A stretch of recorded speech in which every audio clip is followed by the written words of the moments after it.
सभी को good afternoon. Prayer start कीजिए। इतनी शक्ति हमें दे न दाता, उनका विश्वास कमजोर होना।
बैठिए। हाँ जी, क्या पढ़ रहे थे बताना एक बार। फिजिक्स में हम लोग वेव पढ़ रहे थे और वेव में भी हम लोग लॉन्गिट्यूड की स्पीड के बारे में बात कर रहे थे और उसके लिए कल न्यूटन आया था, उसने फॉर्मूला बताया था अंडर ई अपॉन रो। वैसे फॉर्मूला क्या होता है भाई? Under E upon. इसको सॉलिड में लिखे तो क्या लिखते हैं? Under Y upon rho. Liquid में अगर बोले तो क्या बोलते हैं? Under B upon rho. और मीडियम अगर गैसियस है तो साउंड का स्पीड क्या होगा? Under gamma P upon rho, या फिर उसको बदल के देखते हैं तो under gamma R upon W होगा। दोनों फॉर्मूले एक जैसे होते हैं, डिपेंड ऑन सिचुएशन। क्वेश्चन में क्या दिया है, क्या पूछा है, उसके बेस पे हम लोग फॉर्मूला यूज करते हैं, क्वेश्चन को सोल्व करते हैं। मैंने साथ में एक बात और बताई थी कि speed of sound wave in gas system का जो फॉर्मूला होता है, ये थोड़ा हमारे लिए ज्यादा इंपॉर्टेंट होता है, बिकॉज ये उस वेव का स्पीड है जो हम बोलते सुनते हैं। प्रैक्टिकल वेव जो हम बोलते सुनते हैं, उस वेव का स्पीड का डिस्कशन हो रहा है बेसिकली। तो ये हमारे लिए ज्यादा इंपॉर्टेंट है। तो हम आपके देखो इसमें आगे बढ़ते हैं, एक आर्टिकल यहां पर लेते हैं, दैट इज कॉल्ड एज, आप लिखिए, factors affecting the speed of sound in a gaseous medium. Factors affecting the speed of sound in a gaseous medium की हम लोग बात करने वाले हैं। गैसेस मीडियम में साउंड का जो स्पीड हमने पढ़ा है वो किन किन फैक्टर से अफेक्टेड होता है, हम उसके बारे में बात करें। तो उसमें देखो सबसे बड़ा मेजर फैक्टर होता है वो है effect of temperature. Effect of temperature. और टेम्परेचर की अगर बात करें तो यहां पर बोलते हैं, टेम्परेचर वाला फॉर्मूला हम यूज करेंगे। बताइए स्पीड ऑफ साउंड का in a gases medium temperature पर डिपेंड फॉर्मूला कौन सा है? Under root gamma R T upon M W. हम यहां केवल टेम्परेचर की बात कर रहे हैं, तो बाकी सब फैक्टर को हम कांस्टेंट मानते हैं। मैं लिख भी देता हूं, यहां बाकी सब कांस्टेंट है। बाकी सब में कौन है भाई? गामा कांस्टेंट है, आर कांस्टेंट है, और गैसेस मीडियम का जो मॉलिक्यूलर वेट है वो भी कांस्टेंट है। मतलब मेरा गैसेस मीडियम जो भी है वो कांस्टेंट है, बस हम उस पर क्या बदल रहे हैं? टेम्परेचर बदल रहे हैं। तो अगर टेम्परेचर की बात करें तो हम बोल सकते हैं कि V is directly proportional to root T होता है। इसका मतलब ये हुआ कि अगर किसी भी गैस मीडियम का टेम्परेचर हम बढ़ाते हैं तो स्पीड बढ़ जाती है, टेम्परेचर घटाते हैं तो स्पीड घट जाती है। V is directly proportional to root T होता है। V is directly proportional to root T है। T यहाँ पर कैपिटल में लिख रहे हैं, इसका मतलब ये टेम्परेचर केल्विन में होता है। टेम्परेचर बढ़ाएंगे तो स्पीड बढ़ेगा, टेम्परेचर घटाते हैं तो स्पीड घट जाता है। अगर मैं इस रिलेशन को फॉर्मूले में लिखूं तो इसको बोलेंगे V1 upon V2 equal to under root, यहाँ पर लिखेंगे T1 अपॉन T2 होता है। दो टेम्परेचर आपको दे दे और वेलोसिटी की बात करें तो हम ऐसा फॉर्मूला बना सकते हैं, V1 upon V2 under root T1 upon T2। कभी कभी हम चाहें तो छोटे चेंज के लिए हम ये भी लगा सकते हैं, फॉर्मूला एक और पढ़ते हैं हम, fractional change delta V upon V, और इसको 100 से मल्टीप्लाई कर दो तो क्या बनेगा? Percentage change. और ये क्या बनेगा 1/2 यहाँ पर बनेगा delta T upon T into 100 यहाँ पर हो जाता है, और इसको बोलते हैं परसेंटेज चेंज में यूज कर सकते हैं, लेकिन ये हमेशा एप्लीकेबल नहीं, कब तक लगाते हैं, अप टू 5% चेंज हम इसको यूज कर सकते हैं। देखो पावर यहाँ पर कितनी थी, हाफ, मैंने आगे लिखी ना, पावर आगे कब लिखते हैं जब बाइनोमियल एक्सप्रेशन करते हैं, वो कब होता है, बहुत छोटे चेंज के लिए। ये परसेंटेज चेंज फॉर्मूला पढ़ते हैं परसेंटेज एरर वगैरह में, और ये कब लगता है, जब चेंज स्मॉल होता है, बिलो 5% चेंज अगर हो रहा है तब उसको ऐसा बोल सकते हैं। ये है परसेंटेज चेंज इन वेलोसिटी, और ये है परसेंटेज चेंज इन टेम्परेचर, तो उसको बोलते हैं delta V upon V into 100, इसको क्या बनेगा 1/2 delta T upon T into 100 होता है। रिजल्ट क्या बन रहा है कि टेम्परेचर बढ़ाएंगे तो स्पीड बढ़ जाएगा, टेम्परेचर घटाते हैं तो स्पीड घट जाता है। वी और टी में रिलेशन ऐसा होगा। अगर इसका हम ग्राफिकल सेक्शन पूछें, बताइए वी और टी में ग्राफ कैसा बनना चाहिए, बताइए वी और टी में ग्राफ कैसा बनेगा, बोले वी का पावर कितना 1, टी का पावर कितना हाफ, पावर डिफरेंट है, ग्राफ कैसा बनेगा पैराबोला, और कितना बैंड होगा, ठीक की तरफ बैंड हो, जिससे पावर कम होती पर बैंड, तो ग्राफ वी और टी में ऐसा बनता है। लेकिन अगर मान लो मैं आपसे पूछूं वी और रूट टी में ग्राफ बनाइए, तो वी और रूट टी में जो ग्राफ होता है वो स्ट्रेट लाइन ग्राफ होता है। बोलिए, तो कहने का मतलब यहाँ पर इसका रिजल्ट यहाँ पर बन जाता है, ये v is directly proportional root T. Result बना, टेम्परेचर बढ़ाएंगे किसी एक्सपेरिमेंट का तो स्पीड बढ़ जाएगी, टेम्परेचर घटाते हैं तो स्पीड घट जाती है। आप इसको नोट करिए, अब देखते हैं इस पर क्वेश्चन कैसे बनते हैं।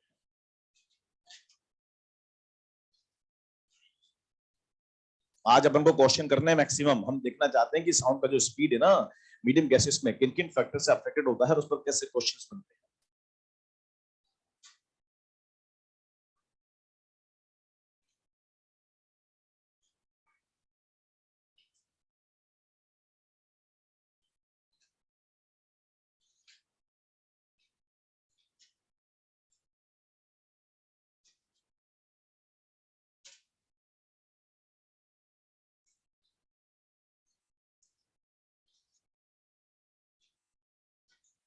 क्वेश्चन लिखिए,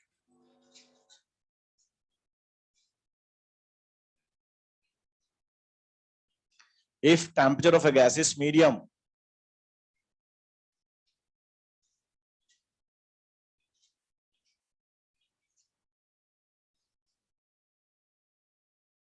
if temperature of a gas is medium is increased by, if temperature of a gas is medium is increased by 1000 Kelvin, if temperature of a gas is medium is increased by 1000 Kelvin, then speed of sound becomes, then speed of sound becomes, then speed of sound becomes root 3 times of initial. Then speed of sound becomes root 3 times of initial. Find initial temperature in degree Celsius. Find initial temperature in degree Celsius. Find initial temperature in degree Celsius.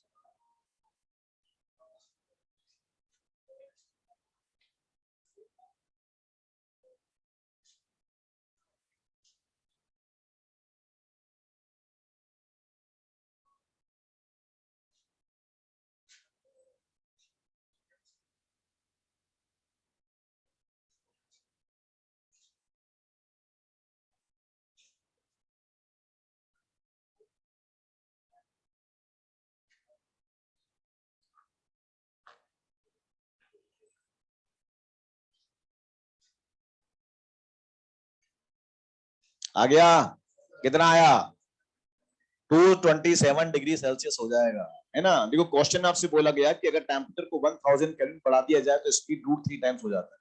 तो हमें पता है कि संबंध relation से क्या होगा, v is directly proportional to root T होता है, और हम इसको अगर लिखना चाहें तो क्या लिखेंगे, v1 upon v2 equals to under root t1 upon t2 होता है। बोलो भाइयों, और v1 का वैल्यू तो यहाँ पर मान लेते v है, तो v2 कितना होगा बेटा, root 3 times of v, initial velocity यहाँ पर v, तो ये क्या होगा रूट 3 टाइम्स ऑफ v होगा। और टेम्परेचर मान लीजिए पहले वाला t है तो बाद वाला कितना होगा, t प्लस 1000 होगा। क्वेश्चन में बोला इंक्रीज्ड बाय, इसका मतलब इंक्रीज बाय का मतलब पहले समथिंग था तब कितना, समथिंग प्लस 1000 होगा। अगर मैं बोलता बिकम्स 1000 तो ये t तो ये 1000 होता, ये ध्यान रखें, वर्ष पर ध्यान देना है ना, इंक्रीज इसलिए प्लस किया है। पहले टेम्परेचर टी था, अब कितना और टी प्लस 1000। देखो v से v कैंसिल आउट हुआ, अब यहाँ देखो सब रूट में है तो स्क्वायरिंग कर दे। जब स्क्वायरिंग करेंगे तो ये होगा 1/3 और ये होगा t अपॉन t प्लस 1000 होगा। सॉल्व करेंगे बेटा तो t का वैल्यू कितना आएगा, ये होगा 500 केल्विन होगा। और जब t 500 केल्विन है तो डिग्री सेल्सियस में पूछा तो क्या करेंगे, 273 माइनस कर देंगे। 273 माइनस करेंगे तो इसमें से वैल्यू बचेगी 227 डिग्री सेल्सियस टेम्परेचर। तो v1 upon v2 under root t1 upon v2 कर लेंगे। एक और लिखिए question, speed of sound in air is, speed of sound in air is, speed of sound in air is 330 meter per second at 0 degree Celsius temperature. Speed of sound in air is 330 meter per second. 330 meter per second at 0 degree Celsius temperature. At 0 degree Celsius temperature.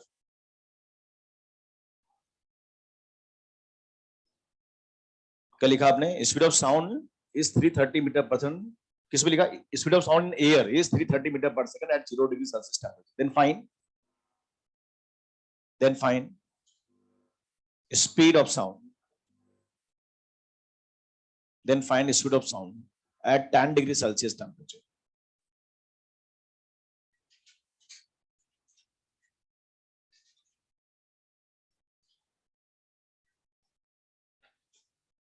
Speed of sound in air is 330 meter per second at 0 degree Celsius temperature.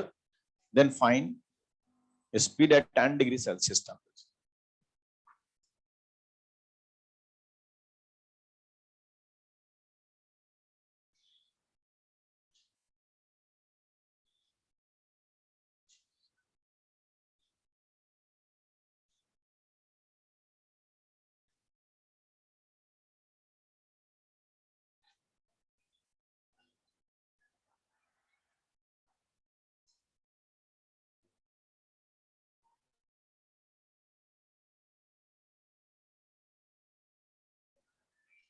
हाँ जी, देखो बात तो बहुत simple सी, उसने बोला कि air medium में sound का स्पीड 0 डिग्री सेल्सियस पे कितना है, 330 है, तो 10 डिग्री सेल्सियस पे पूछा है, तो v1 upon v2 under root t1 upon t2।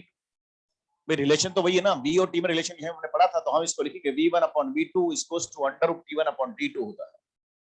v1 का वैल्यू 330 दे रखा है और v2 मेरे से पूछा गया है, और t1 का वैल्यू केल्विन में डायमेंशन लिखते हैं, लेकिन ये 0 डिग्री सेल्सियस है तो क्या लिखेंगे इसको, 273, और ये कितना होगा बेटा, 273 प्लस 10 कितना होगा, 280। v1 upon v2 under root t1 upon t2, चार टर्म्स, चार में से तीन आपको दे रखी और एक आपसे पूछा, एक तो पूछेगा ना यार, चार में से तीन दे दिया बेचारे ने, जान लोगे उसको, एक तो पूछेगा ना, इस बात को तो पैसे मिलते हैं उसको।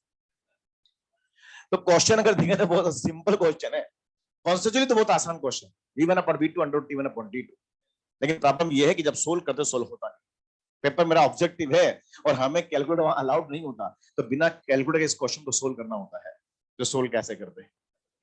देखो बात बहुत सिंपल सी, ये सोर्स है ना 273, ये 283, ये डिवाइड करना है, चलो डिवाइड तो कर लेंगे रो मार्क, लेकिन आपको पता उसके बाद रूट भी है, हमें एडिशन मल्टीपल डिवीजन साला सब आता है, लेकिन रूट नहीं आता।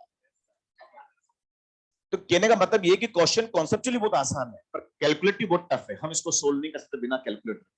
तो इस तरह से क्वेश्चन को, इस तरह के क्वेश्चन को सोल्व कैसे करते हैं थोड़ा सा मैं आपको समझा दूं, इस पे थोड़ा अप्रोक्सीमेशन करना पड़ेगा हमको। भाई हमें पता क्वेश्चन कॉन्सेप्चुअली बहुत आसान है लेकिन कैलकुलेटिव टफ है, तो इस तरह के क्वेश्चन से हम निपटते कैसे ये देखते हैं। तो देखो इस क्वेश्चन को मैं समझा रहा हूं यहाँ कॉन्सेप्चुअली, बात समझे, ये कौन से मीडियम का क्वेश्चन था, एयर मीडियम का क्वेश्चन है ना। मैं इसको ले जा रहा हूं किसी भी गैसेस मीडियम में, any kind of gases medium, generalise बात करते हैं, जनरल करते हैं। और कौन कौन से टेम्परेचर बात हो रही है, 0 डिग्री सेल्सियस पर बात हो रही है और 10 डिग्री सेल्सियस पर बात हो रही है, हम उसको भी जनरलाइज करते हैं, 0 डिग्री सेल्सियस पे बात करते हैं और एक t डिग्री सेल्सियस पे बात करते हैं। ये किस में है, एयर में। मैं इसको यहां पर कहां ले जा रहा हूं, एनी काइंड ऑफ गैसेस में। ये किस किस टेम्परेचर पे हो रहा है, 0 पर और 10 डिग्री सेल्सियस पर। मैं इसको जनरलाइज करता हूं 0 डिग्री सेल्सियस पर और 10 degree sorry t degree Celsius पर। तो देखो किसी भी गैसेस मीडियम में साउंड की स्पीड को अगर हम लिखे तो मैं ऐसा बोल सकता हूं v t degree Celsius upon v 0 degree Celsius equal to under root, आप बताओ क्या लिखेंगे, v1 अपॉन v2, तो यहाँ क्या आएगा under root t1 upon t2, t1 कौन आएगा, t डिग्री सेल्सियस टेम्परेचर, और यहाँ तो हम क्या लिखते हैं केल्विन में लिखते हैं, तो क्या लिखना चाहिए इसको, t प्लस 273 और ये 0 है तो यहाँ क्या लिखेंगे 270। अरे यहाँ यही तो लिखा है, यही तो लिखा है यहाँ। किसी भी गैसीय स्पीड में बात करें तो V_T डिग्री सेल्सियस और V_0 डिग्री सेल्सियस का वेलोसिटी का रेशियो ऐसा होता है V1/V2 अंडर T1/T। सही लिखा है क्या ये? बिल्कुल सही लिखा है। अब देखो तो सिंप्लीफाई करें, हमें पता है ये 273 दोनों का डिनोमिनेटर है ना, तो हम इसको सिंप्लीफाई करें तो इसको बोलते हैं VT/V0 इक्वल्स टू बोल सकते हैं, और ये बनेगा 1 + T/273 और पावर हाफ हो जाता है। अब रूट को हाफ बोल सकते हैं, और ये 273 इसका भी डिनोमिनेटर है और इसका भी डिनोमिनेटर, तो यहाँ आएगा 1 और यहाँ आएगा T/273। अब ध्यान से देखो, ये है 1 और ये है प्लस और ये x, 1 + x⁴n, और अगर इस x का वैल्यू 1 के रेस्पेक्ट में बहुत छोटा हो जाए तो इस पावर को अंदर लिख देते हैं, इसको बोलते हैं बाइनोमियल एक्सपेंशन। ये 1 + x⁴n है तो इसको बोल सकते हैं 1 + nx, पर ये हमेशा नहीं बोलते, कब बोलेंगे जब इस x का वैल्यू 1 से बहुत छोटा हो तो पावर अंदर आ जाती है। x कौन है? T/273, ये x है। अब इसको छोटा कैसे करते हैं? बोले यार ये तो कांस्टेंट है तो ये छोटा हो सकता है। अगर T यहाँ पर डिग्री सेल्सियस में टेम्परेचर, ध्यान रखेंगे टेम्परेचर को स्क्वायर से दिखाने का बताओ किस में है, डिग्री सेल्सियस में। ये टेम्परेचर डिग्री सेल्सियस में, अगर इसका वैल्यू इससे बहुत छोटा हो तो ये डेटा बहुत छोटा हो जाता है, और अगर ये डेटा बहुत छोटा हो तो हम पावर अंदर लिख सकते हैं। तो मान लेते हैं कि T का value very very very very very very less than 273। कितना है? 273 से बहुत छोटा है, तो बताओ ये पावर अंदर आ जाएगी। इसको बोलते हैं बाइनोमियल एक्सपेंशन। तो बताओ क्या लिखेंगे, VT/ यहाँ पर लिखेंगे V0 और ये होगा 1 + T/ और ये बनेगा 2 × 273 होगा। बोलो, सिंप्लीफाई करेंगे तो बताओ क्या बनेगा, VT = बनना चाहिए V0 और ये होना चाहिए 1 + T/, ये बनना चाहिए 546। ध्यान से देखो, ये भी एक फॉर्मूला बन गया VT और V0 का रिलेशन।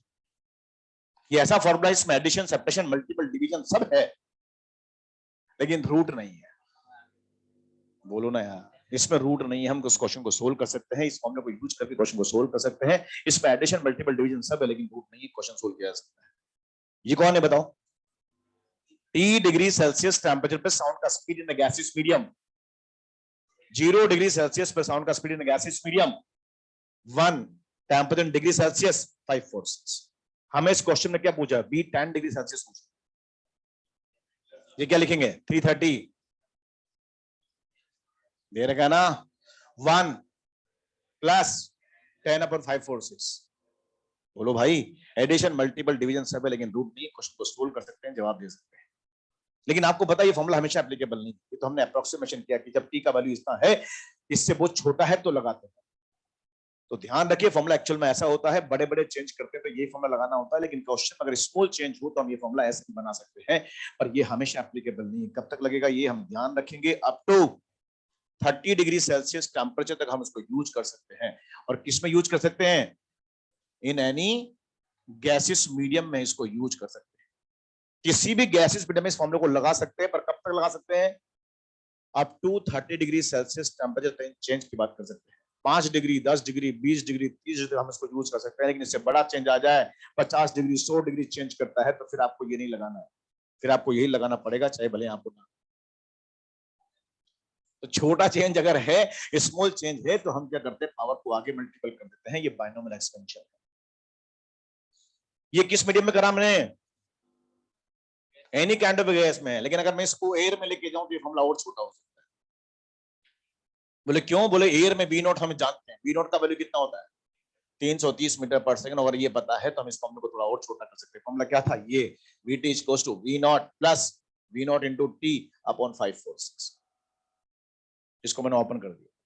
अब देखो यहाँ पर इसको लिखेंगे VT = ये तो हुआ V0 और ये V0 का वैल्यू यहाँ लिखते हैं 330 और इनटू यहाँ पर होगा T/ ये होगा 546। बोलो, यहाँ भी हम V0 के लिए लिख सकते हैं, लेकिन नहीं लिखा क्योंकि अकेला है, बाद में लिख देंगे जब यूज पड़े, जब यूज है ना, जब जरूरत पड़ेगी। यहाँ पर लिखा है, लेकिन ये 546 है तो यहाँ पर मैंने V0 का लिख दिया। अब 330/546 सोल्व करते हैं, तो करने की जरूरत नहीं, मैंने कर लिया सोल्व, और ये आएगा 0.61 × T।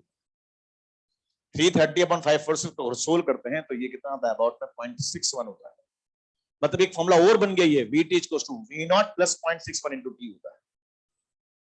ये और ये दोनों एक ही हैं, ये एनी काइंड ऑफ गैस में लगाते हैं, पर अगर गैसियस मीडियम स्पेशली एयर हो जाए तो एयर में वी नॉट का वैल्यू मेरे को पहले से बता 330, तो हम यहाँ पर प्लेस करेंगे तो फॉर्मूला ऐसा भी हो जाता है। और ये भी हम कब तक लगाएंगे, अब टू 30 डिग्री सेल्सियस टेम्परेचर तक हम यूज करते हैं। और कहाँ यूज करते हैं, एयर में यूज करते हैं। अब ये जो क्वेश्चन हम कर रहे थे, बताओ कौन से मीडियम में क्वेश्चन था ये, तो बताओ इसको हम ऐसे तो सोल्व नहीं कर पा रहे थे, लेकिन इन फॉर्मूले से सोल्व कर सकते हैं, बोलो बताओ यहाँ पर कौन सा फॉर्मूला लगाना चाहिए। दोनों लगा सकते हैं, पर सबसे ज्यादा अप्रोप्रिएट कौन है, एयर वाला, वो लगा लेते हैं। तो देखो उसको यूज करते हैं, using Vt is equals to V naught plus 0.61 into T होता है। Vt का मतलब V 10 डिग्री सेल्सियस पर वेलोसिटी हमसे पूछा है एयर में, ये होगा 330, ये होगा 0.61 into 10। ये T कौन है, टेम्परेचर डिग्री सेल्सियस है, यहाँ पुट करेंगे तो बताओ कितना आएगा, ये 336.1 मीटर पर सेकंड होगा। तो देखो जिस क्वेश्चन को हम इस फॉर्मूले से सोल्व नहीं कर पाते, पेन चलाकर भी सोल्व नहीं कर पाते, उस क्वेश्चन को इस फॉर्मूले से बिना पेन चलाए सोल्व कर सकते हैं। ये जादू है इस फॉर्मूले। तो पेपर ऑब्जेक्टिव है, टाइम बचाना भी हमारा टारगेट होता है, तो हम ऐसे नहीं कर पाए तो इस तरह के रिजल्ट्स को हम बना सकते हैं, बायनोमियल एक्सप्रेशन लगा सकते हैं, फॉर्मूले को छोटा कर सकते हैं, क्वेश्चन को सोल्व किया जा सकता है। पर ये फॉर्मूला हमेशा एप्लीकेबल नहीं है, स्मॉल चेंज के लिए हम लगाते हैं, और ये चेंज भी यहाँ पर 30 डिग्री सेल्सियस तक मान लेते हैं।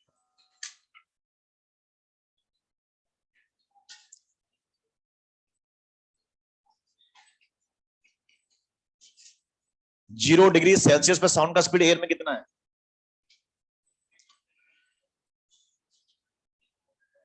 0 डिग्री सेल्सियस टेम्परेचर पर साउंड का स्पीड एयर में कितना होता है, 330। अगर 0 डिग्री सेल्सियस टेम्परेचर पर एयर मीडियम का टेम्परेचर अगर 1 डिग्री सेल्सियस बढ़ा दिया जाए तो स्पीड कितना हो जाएगा, 330.61 हो जाएगा। इसका मतलब 0 डिग्री सेल्सियस पे कितना था, 330, और 1 डिग्री सेल्सियस पे कितना हो गया, 330.61 हो गया। इसका मतलब पर डिग्री सेल्सियस कितना स्पीड बढ़ा, 0.61 बढ़ा। आप बताओ इस क्वेश्चन में अपने कितना टेम्परेचर बढ़ाया था, 10, तो स्पीड कितनी बढ़ेगी, 0.61 into 10 कितना बना, 6.1। तो मोटा मोटा ध्यान रखना आप लोगों को कि एयर मीडियम में साउंड का स्पीड पर डिग्री सेल्सियस कितना बढ़ जाता है, 0.61 बढ़ जाता है अप्रोक्सीमेशन। ये पूछा गया क्वेश्चन एक बार, नहीं, राजस्थान पीएमटी में पूछा, जब स्टेट पीएमटी हुआ करती थी, जब है ना फिजिक्स में एक पेपर में फिजिक्स के 100 क्वेश्चन का पेपर हुआ करता था पहले, 100 क्वेश्चन आते थे फिजिक्स के, और जब 100 क्वेश्चन फिजिक्स के आते थे तो वेव चैप्टर से 9 क्वेश्चन 10 क्वेश्चन आया करते। हाँ तो उस समय बहुत इंपॉर्टेंस थी चैप्टर की भाई, अभी तो क्या 1-2 क्वेश्चन आता था तो क्या पूछता है। तो वहां उस समय पूछा था ये आपसे, आपके टाइम पे कट ऑफ हो जाया था 85%। हाँ बहुत कट ऑफ, क्योंकि पेपर आसान आता था, पर वो ठीक है ना, मैंने नहीं दिया पीएम, है ना, मैं तो बहुत सीधा आदमी, मेरे को क्या आता बेचारा, सीधा ना पढ़ा देता हूँ मैं तो ऐसी। हाँ ITI कर रखी है आपने। ITI। हाँ तो क्या कह रहा था मैं, V1/V2 √T1/T2 मैथ फॉर्मूला ये होता है। अगर क्वेश्चन में बड़े बड़े चेंज हो रहे हो बेटा तो हम ये फॉर्मूला लगाते हैं, लेकिन क्वेश्चन में स्मॉल चेंज हो, 30 डिग्री सेल्सियस से बिलो चेंज अगर हो रहा है तो हम दो तरह के फॉर्मूले यूज करते हैं। एक तो गैसेस में फॉर्मूला क्या बनेगा, Vt इक्वल्स टू, बोलो ना भाई formula, Vt equals to V naught 1 + T/546, और अगर इसको एयर में लेके जाए तो फॉर्मूला क्या बनेगा, Vt equals to V naught + 0.61 into T होगा। और आपको ये भी ध्यान रखना है कि पर डिग्री सेल्सियस एयर में साउंड का स्पीड कितना बढ़ता है, 0.61 मीटर पर सेकंड बढ़ जाता है। ओके, तो ये पहला फैक्टर है कि टेम्परेचर बढ़ाएंगे तो स्पीड बढ़ जाएगी, टेम्परेचर घटाते हैं तो स्पीड घट जाती है। दूसरा फैक्टर को पढ़ेंगे हम लोग, और वो होगा इफेक्ट ऑफ प्रेशर।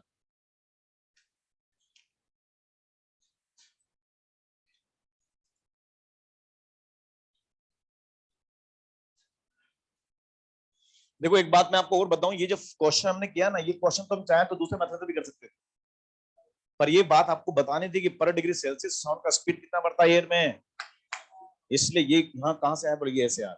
लेकिन हम चाहें तो इस क्वेश्चन को वैसे भी कर सकते हैं। आपको मैंने एक फॉर्मूला बताया था, delta B upon B into 100 equals to 1/2 delta T upon T into 100। बताइए पावर आगे ली थी ना बनने, इसका मतलब बायनोमियल एक्सपेंशन है। इसका मतलब वो कब होगा, जब छोटा चेंज होगा तब लगा सकते हैं उसको। तो हम चाहें तो इस क्वेश्चन को उससे भी सोल्व कर सकते हैं। Delta V upon V equals to 1/2 delta T upon T. बताओ डेल्टा टी कितना है, 10 डिग्री सेल्सियस। 10 है ना, समझ में आ गई मेरी बात। तो डेल्टा टी कितना, 10, टी कितना 273 है ना। तो 1/2 इंटू 10 अपॉन 273 equal to delta V upon 330। तो डेल्टा वी आ जाएगा सीधा आपके पास। अरे भैया, और डेल्टा वी जो आएगा वो कितना आएगा, 6.1 मीटर पर सेकंड आएगा। अब आप बताओ डेल्टा वी अगर 6 आ गया तो हम बोल देंगे पहले वाला स्पीड कितना था, 330। तो बताओ टेम्परेचर बढ़ाया घटाया आपने, बढ़ाया, तो स्पीड बढ़ेगी घटेगी। तो 330 में 6.1 जोड़ देना था। तो वैसे भी ऑप्शन तो वैसे भी कर सकते हैं हम लोग, ये फॉर्मूला याद करने की जरूरत नहीं है। लेकिन मेरे को ये बात बतानी थी आपको कि पर डिग्री सेल्सियस एयर में साउंड स्पीड कितना बढ़ता है, ये ध्यान रखना है क्योंकि ये पूछा गया क्वेश्चन है। तो अप्रोक्सीमेशन फॉर्मूला को ऐसा बना सकते हैं, पर इस क्वेश्चन को चाहें तो हम उस डेल्टा वी अपॉन वी वाले फॉर्मूला से भी कर सकते हैं। अरे कुछ समझ में आ रही मैं क्या समझा रहा हूं, कि छाछ ही चल रही है अभी, रायता सॉरी रायता रायता चल रही है वो देख।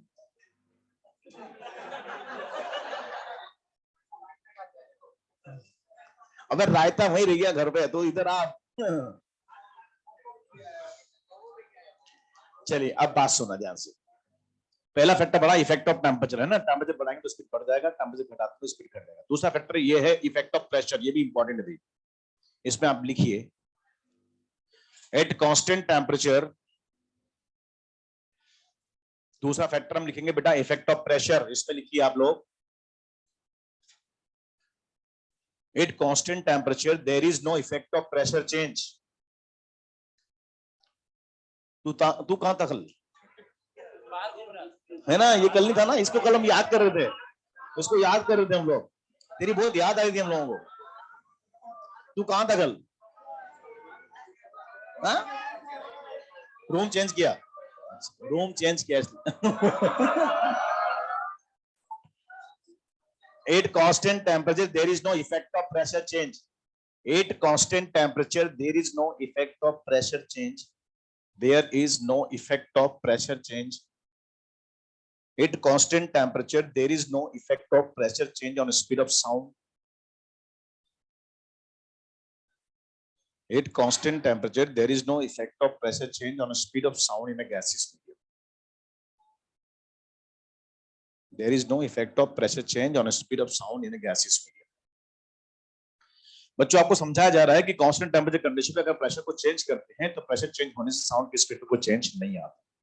ये बड़ा इंपॉर्टेंट फैक्टर है, और इंपॉर्टेंट इसलिए भी है कि इसका कोई इफेक्ट नहीं होता है ना। और ये बात यहाँ पर भी ध्यान रखेंगे, और यहाँ पर अलावा हमने जो कैटेगरी पढ़ी है वहां पर वीआरएमएस वीएमपी पढ़ी है, ये वहां पर भी एप्लीकेबल होगा।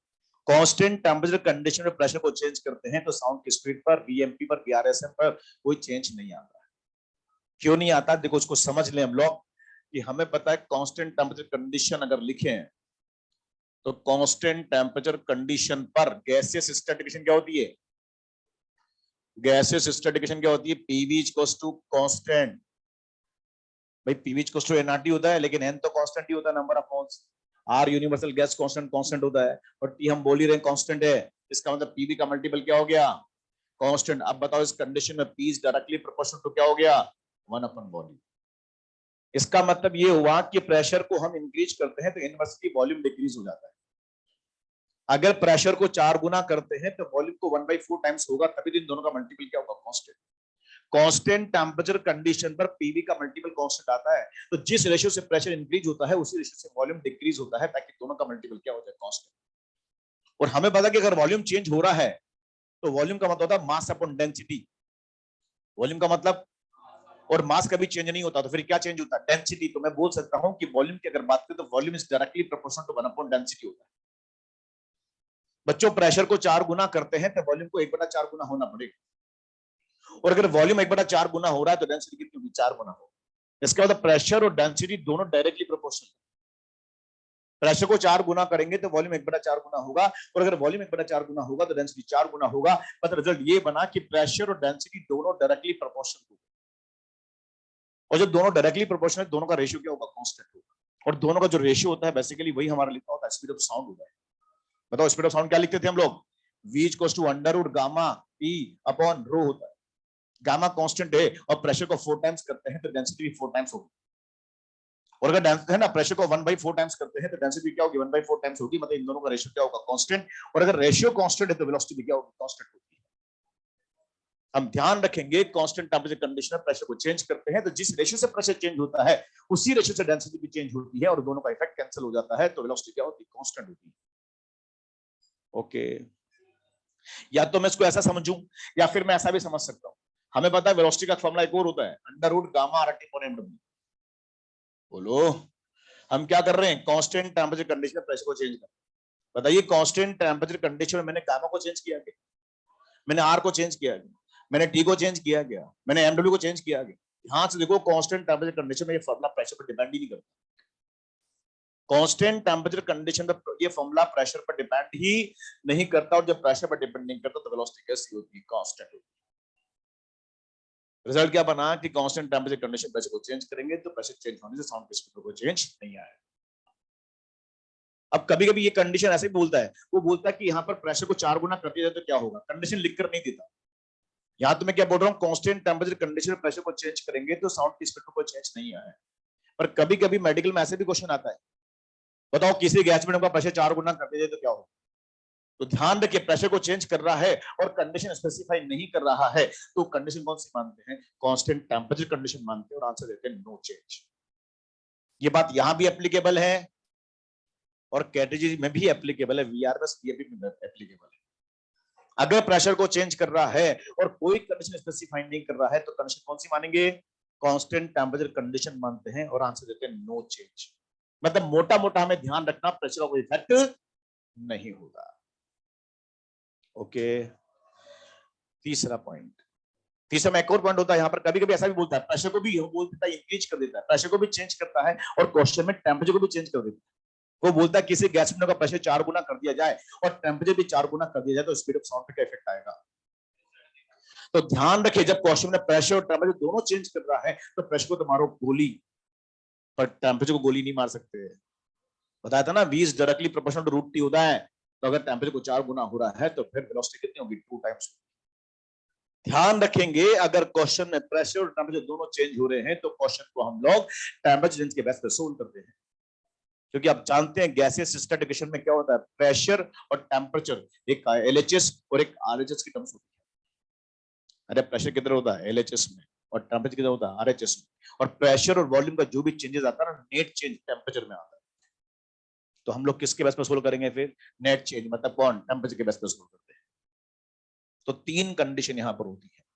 पहली कंडीशन कांस्टेंट टेंपरेचर पर चेंज करेंगे प्रेशर, तो प्रेशर चेंज होने से साउंड की स्पीड को चेंज नहीं आएगा। दूसरा, प्रेशर को चेंज कर रहा है और कोई भी कंडीशन स्पेसिफाई नहीं कर रहा है तो क्या मानेंगे, कांस्टेंट टेंपरेचर कंडीशन, आंसर देंगे नो चेंज। और तीसरा, क्वेश्चन में प्रेशर भी चेंज हो रहा हो और टेंपरेचर भी चेंज हो रहा हो तो क्वेश्चन को हम लोग टेंपरेचर के बेस पे सोल्व करते हैं। ओके, लिख लें इस बात को।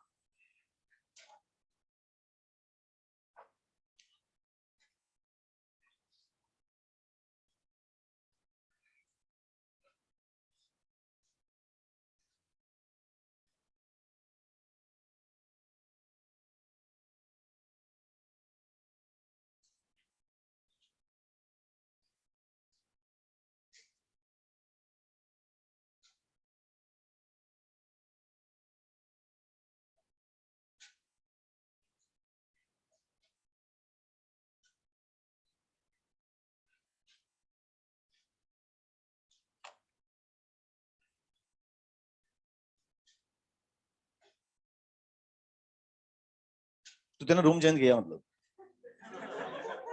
क्यों? अरे मैं इससे बात कर रहा हूं, तुम तुम्हारा काम करो ना। हमारे आपस की मोहब्बत है, तुम लोग हमें बात करने दो। हाँ,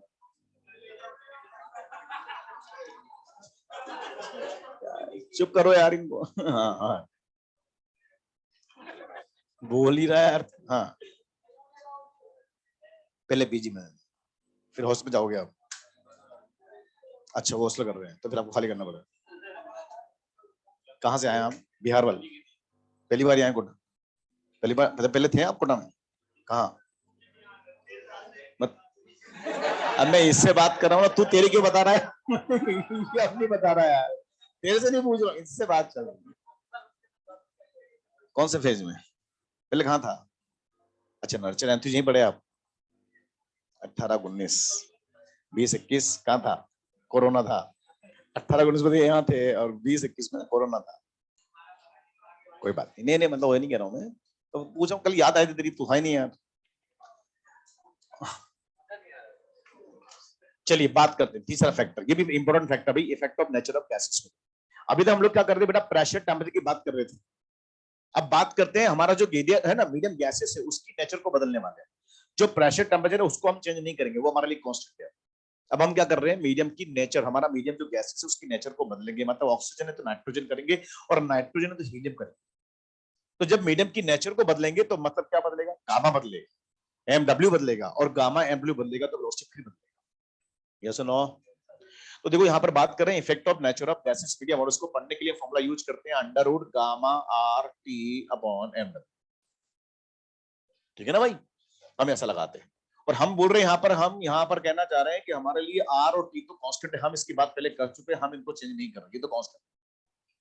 और अगर ये कांस्टेंट है, बस हम क्या बदल रहे हैं, मीडियम गैसेस है उसकी नेचर को बदल रहे हैं। ऑक्सीजन है तो नाइट्रोजन करेंगे, नाइट्रोजन तो हीलियम करेंगे, तो फिर क्या बदलेगा? गामा बदल सकता है, एमडब्ल्यू बदल जाता है, और गामा एमडब्ल्यू पे ये वेलोसिटी डिपेंड करता है एस से। V is directly proportional to क्या लिखेंगे? Under root gamma upon MW होगा। बाकी अगर ये गामा है ना, आर और टी अगर कांस्टेंट हो जाए तो उस कंडीशन में velocity is directly proportional to क्या होगा? Under root gamma upon MW होता है। गामा कौन है जानते हैं हम लोग? एडियाबैटिक कांस्टेंट होता है। गामा बढ़ेगा तो वेलोसिटी बढ़ेगा, गामा घटेगा तो वेलोसिटी घटता है। या एमडब्ल्यू बढ़ता है तो वेलोसिटी घटता है। V is directly proportional to 1 upon root molecular weight होता है। अब आप एक बात और जानते हैं, गामा क्या होता है? एडियाबैटिक कांस्टेंट, इसका वैल्यू हमेशा 1 से 2 के बीच में होता है। तो साला चेंज होकर भी कौन सा तीर मार लेगा ये? कभी 1.44 होगा तो कभी 1.67 होगा और कभी 1.33 होगा। तो मोटा मोटा चेंज अगर हम देखें ना, तो इसका तो चेंज कम आता है, चेंज इसका ज्यादा। तो अपने मन को समझा के रखना, पेपर अपना ऑब्जेक्टिव है, तो गामा तो चेंज भी करेगा तो साला कितना कर लेगा चेंज? 1 से 2 के बीच में होता है। तो मेजर फैक्टर किसका आएगा? इसका है। तो एमडब्ल्यू ज्यादा होगा तो उस मीडियम में साउंड का स्पीड कम होगा, एमडब्ल्यू कम होगा तो स्पीड ज्यादा। V is directly proportional to under root gamma upon MW. अब हम चाहें तो उसको रिलेशन में भी लिख सकते हैं, रेशियो में लिख सकते हैं। मान लीजिए यहाँ पर बोल दे दो मीडियम आपको दे देते हो, वेलोसिटी का रेशियो पूछे V1 upon V2 under root gamma 1 upon gamma 2, और ये क्या बनेगा? MW2 upon MW1। मेडिकल के हिसाब से ये क्वेश्चन बड़ा इंपॉर्टेंट है, आपको देता है कि दो गैसेस मीडियम देगा, दो मीडियम गैसेस मीडियम देगा अलग अलग, दो मीडियम गैसेस मीडियम आपको देगा और आपसे बोलेगा सेम टेंपरेचर कंडीशन में वेलोसिटी का रेशियो बताइए। तो ध्यान रखेंगे, मीडियम अगर दे रहा है, अलग अलग मीडियम कर रहा है, दो मीडियम देके वेलोसिटी का रेशियो पूछता है, तो हम ये फॉर्मूला लगाते हैं V1 upon V2 equals to under root gamma 1 upon gamma 2 into MW2 upon M। अगर टेंपरेचर कांस्टेंट है तो V is directly proportional to under root gamma upon MW होता है। इसको रेशियो में अगर लिखे तो फॉर्मूला ऐसा बन जाता है। अब गामा आप सब जानते हैं क्योंकि आप हिट पढ़ चुके हैं, बस मैं रिवीजन कर रहा हूं, लिखाऊंगा नहीं आप। ओके, बताइए गामा मोनो एटॉमिक कितना होता है? 5/3। कितना होता है? 5/3। और आपको पता है Cp अपॉन Cv का रेशियो होता है। बताओ इसमें Cp का वैल्यू कितना होता है? 5/2R। जो ऊपर वाला डेटा होता है वो क्या होता है? Cp 5/2R, जानते हैं आप लोग। और Cv कितना होता है? 3/2R। डाई एटॉमिक गामा कितना होता है? Cp कितना होता है? 7/2R। Cv कितना होता है? 5/2। गामा मिक्सचर का फॉर्मूला क्या होता है? निकालना पड़ता है ना, कभी कभी दो गैसेस मिक्स करते तो गामा मिक्सचर निकालना पड़ता है। Cp mixture upon Cv mixture, formula क्या है? N1 Cp1 plus N2 Cp2 upon N1 Cv1 plus N2 Cv2। Yes और नो? बोलो यस। लेकिन एक बात और ध्यान रखें, जब दो गैसेस मिक्स करते हैं तो हमें मिक्सचर का गामा कैलकुलेट करना पड़ता है, तो उसको हम इस फॉर्मूले से करते हैं। लेकिन बात और समझा दी कि गामा मिक्सचर हमेशा नहीं कैलकुलेट करना पड़ता, कभी नहीं भी करना पड़ता और कभी करना भी पड़ता। तो आपको ये भी ध्यान रखना कब नहीं करना कब करना है। तो जब दो गैसेस मीडियम मिक्स कर रहे हैं हम लोग और इस प्रकार से कर रहे हैं कि उन दोनों गैसेस मीडियम की एटॉमिसिटी सेम सेम है, तो उस केस में गामा मिक्सचर निकालने की जरूरत नहीं पड़ती। बोलो भाई, अगर एक गैस डाइएटोमिक है और दूसरा भी गैस डाइएटोमिक है और डाई डाई को मिक्स करेंगे तो मिक्सचर भी क्या बनेगा, डाई बनेगा। और जब मिक्सचर भी डाई बनेगा तो उसमें गामा मिक्सचर निकालने की जरूरत नहीं है, फिर हम सीधा लिख देंगे ना डाइएटोमिक। अगर एक गैस मोनोटोमिक गैस है, दूसरा भी गैस मोनोटोमिक है और मोनो मोनो को मिक्स करेंगे तो मिक्सचर भी क्या बनेगा, मोनो। और जब दो सेम एटॉमिसिटी गैस मिक्स करते हैं तो उनका मिक्सचर भी उन्हीं के जैसा होता है, उन्हीं के जैसा एटॉमिसिटी का होता है, तो उसके साथ गामा मिक्सचर निकालने की जरूरत नहीं होती। पर कभी कभी ऐसा कर दें कि एक डाइएटोमिक गैस है और एक मोनोटोमिक गैस, उसको मिक्स कर देते हैं, बोलो, तो उस कंडीशन में हमें गामा मिक्सचर कैलकुलेट करना पड़ता है। बोलो, जब दो गैसेस मीडियम मिक्स हैं करते हैं और इस प्रकार से करते हैं कि उन दोनों की एटॉमिसिटी अलग अलग है, तो उस केस में गामा मिक्सचर हमें फाइंड आउट करना पड़ता है और उसको फाइंड करने के लिए फॉर्मूला यूज करते हैं N1CP1 N2CP2 N1CP1 N2CP2। Okay, तो ये फॉर्मूला हमेशा ही लगाना। कब लगाएंगे, जब दो गैसेस मीडियम मिक्स हो रहे हो, इस प्रकार से मिक्स हो रहे हैं कि दोनों की एटॉमिसिटी अलग अलग है। ओके, ये ध्यान रखना क्वेश्चन करते समय। एक फॉर्मूला यहां पर होता है, मिक्सचर का मॉलिक्यूलर वेट निकालना पड़ता है। मिक्सचर का मॉलिक्यूलर वेट निकालना पड़ता है, कैसे निकालना, N1 MW1 plus N2 MW2 upon N1 plus N2। जानते हैं हम लोग N1 N2 कौन है, नंबर ऑफ मोल्स। बोलो, अगर उस फॉर्मूले में नंबर ऑफ मोल्स 1 1 हो तो क्या आंसर आएगा, MW1 प्लस MW2 अपॉन 2। इसका मतलब ध्यान रखेंगे, जब भी हम किसी मिक्सचर का MW कैलकुलेट करना चाहते हैं तो वो डेटा जो आता है ना, वो डेटा हमेशा उन दोनों के MW का एवरेज आता है। बोलो, मतलब हम ध्यान रखेंगे जब भी हम किसी मिक्सचर का एमडब्ल्यू कैलकुलेट कर रहे होते हैं तो वो जो डेटा होता है वो उन दोनों के एमडब्ल्यू का एवरेज वैल्यू होता है, नहीं कि उनका सीधा सीधा सम। वो जिस रेशियो में भी मिले होते हैं ना, उन सब उस रेशियो के हिसाब से उसका एवरेज वैल्यू होता है। वो ऐसा डेटा होता है जो सबसे छोटी वैल्यू से बड़ा होता है, वो सबसे बड़ी वैल्यू से छोटा होता है। ओके, तो इस तरह की बातें हमें ध्यान रखनी है, आप इसको नोट करें, बात करते इसको क्वेश्चन कैसे बनते हैं। लिख लिया, हाँ लिख लेना, उसमें क्या है।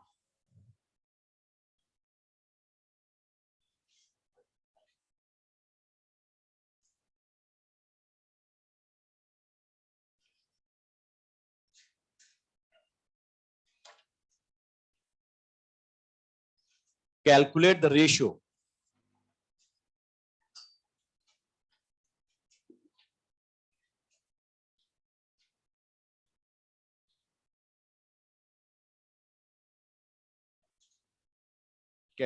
the ratio of speed of sound. Calculate the ratio of speed of sound. Calculate the ratio of speed of sound in hydrogen gaseous medium to helium gaseous medium. Calculate the ratio of speed of sound. Calculate the ratio of speed of sound in hydrogen to helium gaseous medium. Hydrogen to helium gaseous medium at 27 degrees Celsius temperature. At 27 degrees Celsius temperature.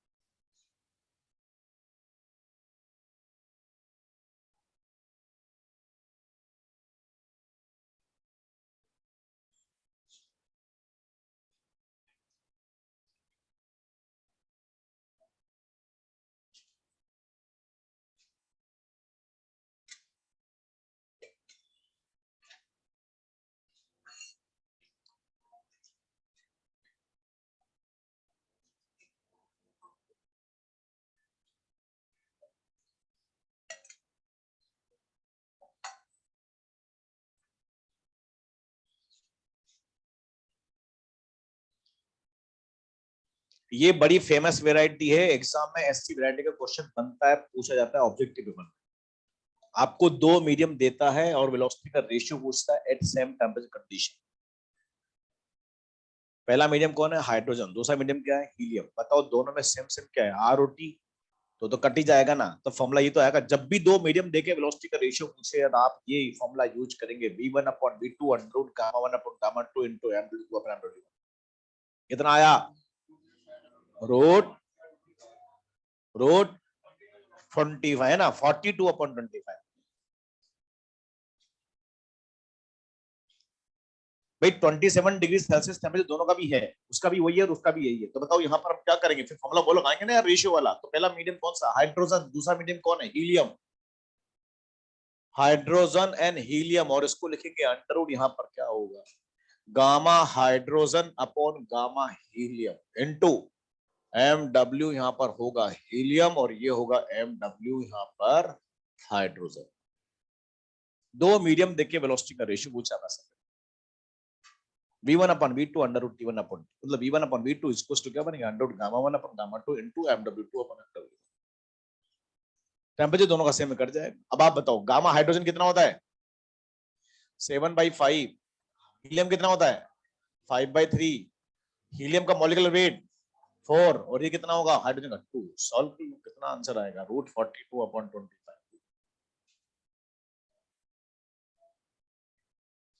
नहीं होगा, बताइए। एक और करना question,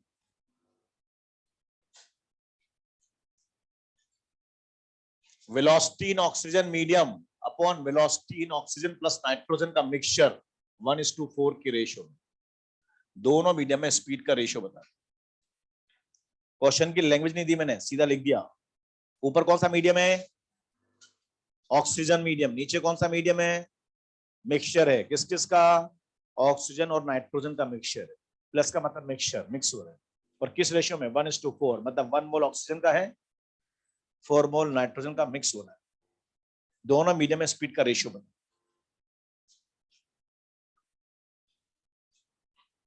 temperature के बारे में कुछ नहीं बोला जाए, कांस्टेंट में। 1:4 समझ में आ गया ना, 1 मोल ऑक्सीजन का है और 4 मोल नाइट्रोजन का, 1:4 का रेशियो।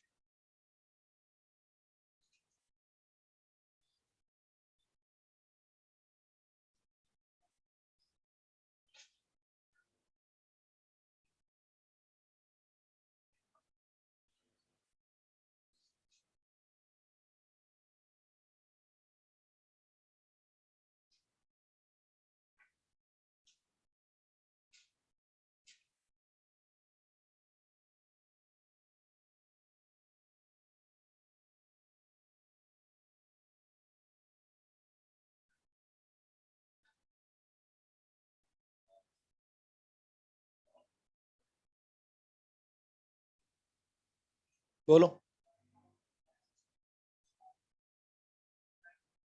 शाबाश, good answer, correct answer. Root,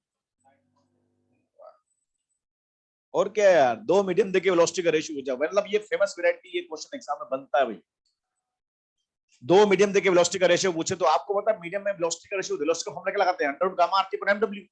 तो साला आर और टी तो कांस्टेंट ही है ना यार, कट जाएगा। तो बताओ क्या बचा, ऊपर आएगा गामा एमडब्ल्यू, नीचे भी आएगा गामा एमडब्ल्यू। उल्टा करोगे तो क्या बनेगा, under root gamma 1 upon gamma 2 into MW upon MW. तो स्पीड का रेशियो, जब भी दो मीडियम देके वेलोसिटी का रेशियो पूछे, आप ये फॉर्मूला लगा देंगे। अब बताओ ये क्या होगा। अच्छा, याद भी कुछ नहीं करना है, आप खुद बना सकते हैं। फॉर्मूला लिखते हैं पहले। बताओ फॉर्मूला लिखें तो ऊपर कौन है, ऑक्सीजन, तो यहाँ आएगा गामा ऑक्सीजन। ये कौन है, मिक्सचर, तो मैं इसको लिख दूं गामा मिक्सचर। ये आएगा मॉलिक्यूलर वेट ऑफ मिक्सचर और ये आएगा मॉलिक्यूलर वेट ऑफ ऑक्सीजन। ये लिख, ठीक है। चार टर्म आपके पास, चारों से देखते हम लोग कौन कौन सी वैल्यू जानते हैं, कौन कौन सी नहीं जानते। क्या इसको जानते हैं आप, जानते हैं? क्या इसको जानते हैं कि जानना पड़ेगा, जानते हैं? अरे दोनों डाई डाई है तो मिक्सचर भी डाई बनेगा, तो इसका भी गामा निकालने की जरूरत नहीं है। ये भी जानते हैं, ये भी जानते हैं। ये जानते हैं क्या, अबे जानते हैं 32, बस ये नहीं जानते।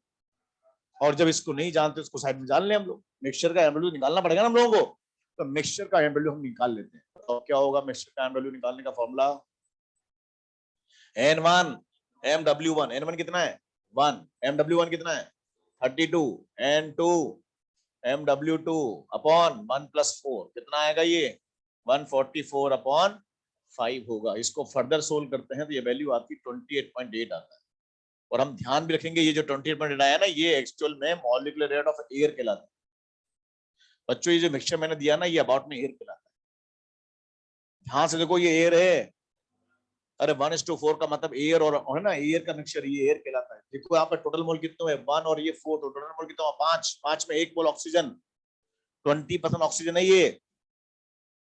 अरे 5 मोल में 1 मोल ऑक्सीजन का मतलब 20% ऑक्सीजन, और 4 मोल नाइट्रोजन के, इसका मतलब 80% नाइट्रोजन, 20% ऑक्सीजन और 80% नाइट्रोजन अबाउट में एयर कहलाता है।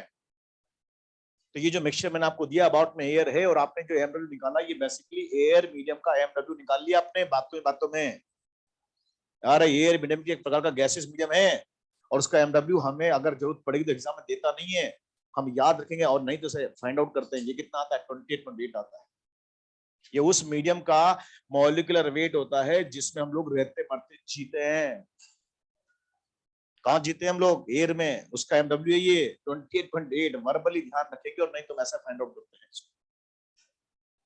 ठीक है, बस बाकी तो क्वेश्चन हो जाएगा यार आपसे, आप भी कर सकते हैं। सोल्व करो इसको, कितना आएगा, 7/5, 7/5, 28.8, और ये कितना हुआ 32। सॉल्व करोगे तो ये आएगा 28.8 अपॉन 32। इसको फर्दर सोल्व कर लेना, कितना आएगा ये, √9/10। तो दो गैसेस मीडियम अगर आपको दे दे और वेलोसिटी का रेशियो पूछे तो आप इसका रिजल्ट लगाते हैं, उसको सोल्व करते हैं। अब इसमें एक वैरायटी और होती है, वो भी लिखिए आप, वो भी करना आप। Calculate speed of sound, calculate speed of sound, calculate speed of sound in a gaseous mixture, calculate speed of sound in a gaseous mixture, calculate speed of sound in a gaseous mixture of 1 mole of hydrogen, calculate speed of sound in a gaseous mixture of 1 mole of hydrogen and 1 mole of helium, 1 mole of hydrogen and 1 mole of helium at 27 degrees Celsius temperature, at 27 degrees Celsius temperature। बताओ इसमें और उस पहले वाले question में क्या difference है? यार और क्या मिक्स, और क्या डिफरेंस, दोनों में क्या थीम, थीम अलग अलग कैसे है? यस, यहाँ तो हमें वेलोसिटी की वैल्यू निकालनी मीटर पर सेकंड में, मीडियम दिया, टेम्परेचर दिया, वेलोसिटी की वैल्यू पूछ रहा था। और इससे पहले वाले क्वेश्चन में दो मीडियम में वेलोसिटी का रेशियो पूछ रहा था। अरे वो ज्यादा आसान था, ये थोड़ा टफ है, इसमें हमें सब वैल्यू लिखनी पड़ेगी पहले ऐसा यूनिट में, और फिर उनको सोल्व करके वैल्यू निकालनी पड़ेगी मीटर पर सेकंड। तो करिए, आप कर सकते हैं, पूरी क्लास को चैलेंज यहां से बताना आपको सही। देखते कौन करता है, 2 मिनट 3 मिनट दे रहा हूं मैं आपको।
मीडियम दिया, टेम्परेचर दिया, और आपसे बोला वेलोसिटी का वैल्यू क्या होगा। जोर से बोलो, आवाज नहीं आ रही कुछ भी। 350।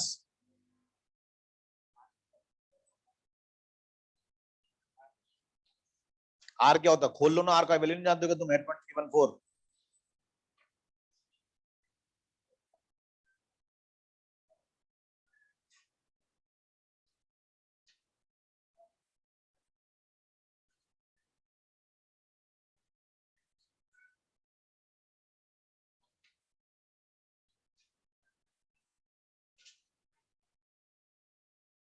500√5 5√10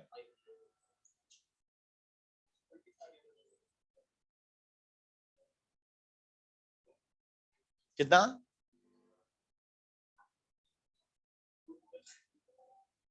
इसका बात सही कर रहे हैं यार आप तो, काफी लोग पहुंचो, बिल्कुल सही कर रहे हैं कुछ लोग।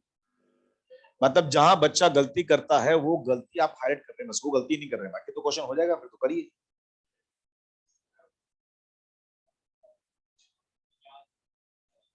रूट में कितना आ रहा है?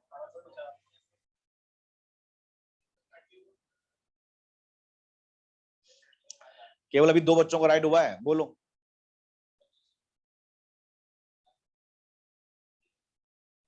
5√50 और फिर आरबी है नहीं है। एक तो तुम्हारा राइट है करेक्ट आंसर, एक आपका राइट। कितना था? 500√5, 1100 के लगभग आंसर आएगा। 500√5 सोल्व करिए फटाफट सब लोग। अरे केवल मॉलिक्यूलर वेट को गलती करते हैं बच्चे, सुनना ध्यान से, करना कैसे है, बात को समझना। वेलोसिटी का फॉर्मूला क्या लगाएंगे बेटा? हमें स्पीड का वैल्यू निकालना, तो क्या लगाएंगे? गामा आरटी अपॉन एमडब्ल्यू, है ना। गामा के वैल्यू यहाँ पुट कर दें, आर पुट कर दें, टी पुट कर दें, एमडब्ल्यू पुट कर दें और वैल्यू को कैलकुलेट कर ले तो आंसर आ जाएगा आपके पास। बस ये ध्यान रखें, यहाँ वैल्यू जो रखेंगे वो सब ऐसा पे रखें ताकि हमारा वैल्यू मीटर पर सेकंड में आ जाए। तो सबसे पहले गामा स्टडी करते हैं। बताओ गामा मिक्सचर निकालना पड़ेगा क्या इसमें? यस निकालना पड़ेगा, फॉर्मूला लगाना पड़ेगा N1 CP1 N2 CP2। बताओ दोनों के मोल कितने कितने बेटा? और पहला मीडियम कौन सा मानते हैं? पहला मीडियम कौन सा मानते हैं? हाइड्रोजन। अब हाइड्रोजन है डायटोमिक, और दूसरा मीडियम हीलियम। तो बताओ सीपी हाइड्रोजन कितना होगा? 1 × 7/2R लिख दूं डायरेक्ट, 1 × 5/2R, और ये होगा 1 × 5/2R, और ये होगा 1 × 3/2R। बताओ कितना आएगा? 12/8 मतलब 3/2। गामा इतना आएगा। ये समझ में आ गया आपको? आ गया यार समझ भाई। ये ऊपर कौन सा डाइएटॉमिक और ये कौन है मोनोटॉमिक? कैसे? तो डाइएटॉमिक मोनोटॉमिक की बात करिए, डाइएटॉमिक की बात करिए, मोनोटॉमिक की बात करिए। चलिए बात करते हैं दूसरा क्या निकालना था। आर। आर कौन है? यूनिवर्सल गैस कांस्टेंट है, इसका वैल्यू हम जानते हैं 8.314 जूल पर मोल केल्विन। बोलो भैया। फिर एक और टेम्परेचर की बात करते हैं, ये कितना होता है केल्विन में? 300 केल्विन। सब इस साइड में यहां लिखो, ये तो यूनिट लेस होता है रेशियो, इसका यूनिट ऐसा होता है, इसका यूनिट ऐसा होता है। अब एक टर्म और आती है मॉलिक्यूलर वेट, और वो भी हमें मिक्सचर का निकालना पड़ेगा। बताइए कितना आएगा? 1 × 2 हाइड्रोजन, 1 × 4 हीलियम अपॉन 1+1 कितना आ रहा है? 3। पर ये ध्यान रखना ग्राम पर मोल होता है। आप पढ़ते भी है मोल कॉन्सेप्ट वगैरह में, ध्यान रखेंगे मॉलिक्यूलर वेट जब निकालते तो यहाँ गलती करता बच्चा, यहाँ 3 को 3 लिख जाता। 3 बेसिकली सीजीएस में होता है 3 ग्राम पर मोल। इससे पहले जो क्वेश्चन में कभी जरूरत ही नहीं पड़ी इसकी, लेकिन यहाँ तो हमें यूनिट लिखना पड़ेगा। तो ये कौन है? ग्राम पर मोल है, तो इसको सीजीएस में लिखेंगे। तो बताओ ऐसा में क्या लिखेंगे? 3 × 10⁻³ kg पर मोल होगा। यहां बच्चा मिस्टेक करता है, मेन मिस्टेक बच्चे की यहां होती, बाकी सब उसको आता है। तो ध्यान रखेंगे ये सीजीएस में होता है ग्राम पर मोल है, पर इसको हम यहाँ ऐसा लिखेंगे तो कितना होगा? 3 × 10⁻³ kg पर मोल होगा। बस बाकी तो पुट कर दें हम लोग। पुट करो इसके अंदर सब वैल्यू। बताओ गामा का वैल्यू 3/2, आर का वैल्यू 8.314, टी का वैल्यू 300 अपॉन एमडब्ल्यू कितना है? 3 × 10⁻, यहाँ पर होगा -6। सब डेटा इस यूनिट में है, तो आपका जो वैल्यू आएगा वो मीटर पर सेकंड में सोल्व कर लेना। आप बताओ ये 3 से 3 कैंसिल, और ये 10⁻³ ऊपर जाएगा, तो बताओ कितना बनेगा? 10⁻5। अबे देखो ना, 2 तो यही होगी और 3 है, तो कितना हो गया? ये सही लिख रहा हूं ना? हाँ। अब आप देखो 2 से इस 8 को कैंसिल कर सकते हो आप, 4.1 अबाउट, और 4.1 को इससे मल्टीपल कर दो तो ये आएगा 12.1 अबाउट।